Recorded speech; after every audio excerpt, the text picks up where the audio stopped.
Chapter 15. Joy Comes Before Misfortune. I never knew such a powerful talisman existed. My heart leapt with joy after learning the chant and drawing method. Still, Uncle Nine made me swear to use it only once and never again. I was never a greedy person, so one use was more than enough. Thinking of Du Feiyu, I kept my promise to stay by her side in Harbin. A man must keep his word, whether to his lover or his master. I had grown this stubborn over time, yet it brought me peace of mind. The heavens watch every deed above us all.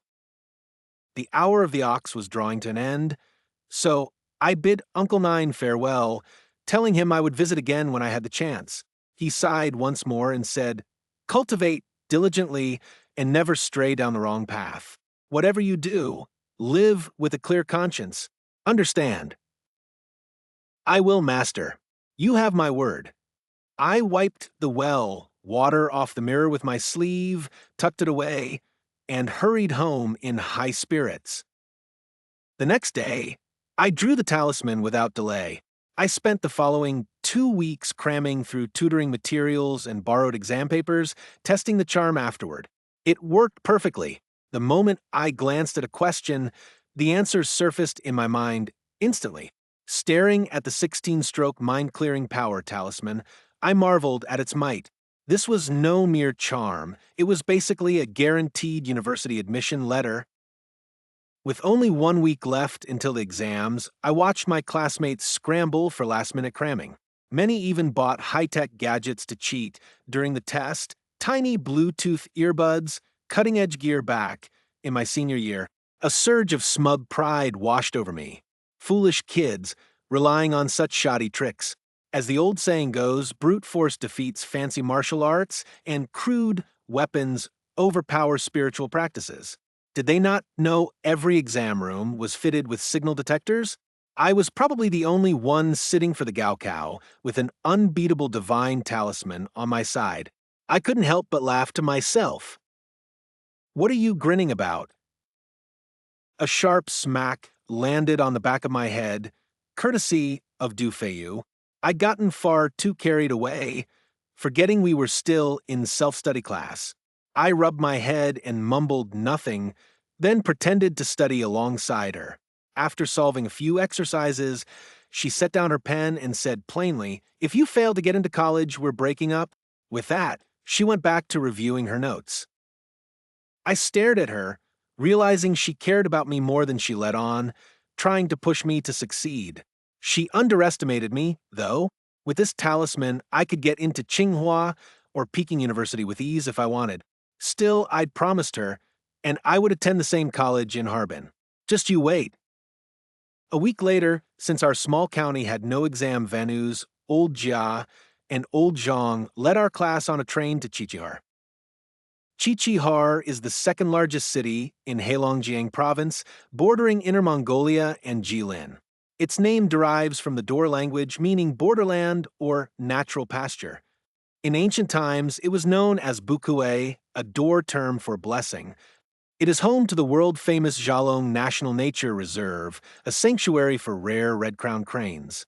For this reason, Qiqihar is hailed as the hometown of cranes, widely known as Crane City. As art students, our Gaokao was split into 2 sections: specialized art exams first, followed by academic tests, both held at Qiqihar University over 2 days. We arrived the night before and stayed overnight for 2 days. Carrying our art bags and paint toolboxes, we felt just like ancient scholars traveling to the capital for imperial examinations. The specialized art exam took place on the second day. Having studied painting for 2 or 3 years, everyone scored roughly the same, keeping the mood calm. After collecting our exam numbers and entering the room, we learned the task was logo design. This was right up my alley. The core of logo design was simplicity, creating an image etched into people's memories at first glance. For example, mention a simple check mark and everyone instantly recognizes the brand. Twirling a marker between my lips, I brainstormed an idea. As a cultivator of the Tao, I would base my design on the Tai Chi symbol. Never dismiss the Tai Chi diagram as overly common. It is one of the greatest cultural legacies left by our ancestors. On a grand scale, it is a vital blueprint for the principles of the I Ching, embodying the universal laws of all creation, regarded as a model of the cosmos and a beacon of ancient wisdom. On a smaller scale, it sustains countless creatives like me. The intertwined yin and yang fish symbolize cyclical balance and eternal vitality, inspiring countless iconic logos. Even traditional seal carving stems from its logic. The dark yin fish represents concave engraving, while the bright yang fish stands for convex carving, the two core techniques of seal art. I got to work at once. Taking a compass, I drew a neat Tai Chi pattern using planar composition techniques, then added artistic distortion with a pencil. I blended gouache evenly within the lines using a set square and outlined the final design with a black fine liner. I finished in no time, attached my exam ID and name, and walked out of the exam hall. The next day, every student in our art studio was drowning in nerves, everyone except me. I couldn't help feeling a hint of spiteful joy at their anxious faces.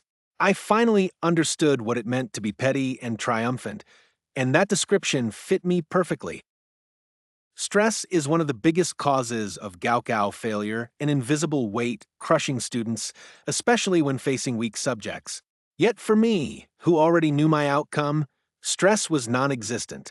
I hummed cheerful tunes on the bus, reveling in the beauty of the world around me. Du Feiyu, sitting beside me reading, shot me a cold glare. Yang Su in the front seat turned around and asked, "Did the stress drive you crazy?" Old Zhang behind me added, "Are you just giving up entirely?" Mundane fools, I thought. My mind was already wandering through the scenic campus of my future Harbin College. I imagined walking Du Feiyu back to her dorm with warm soybean milk in winter, waiting for her by the girls' dormitory for summer dates, and admiring the senior girls in elegant sheer stockings and short skirts. I pictured watching sunsets with her along the Songhua River, missing the last shuttle bus so we could stay out together. Perhaps I would finally shed my nearly 20 years of virginity. Life couldn't get any better. Lost in rosy daydreams of college life, we soon arrived at the exam venue.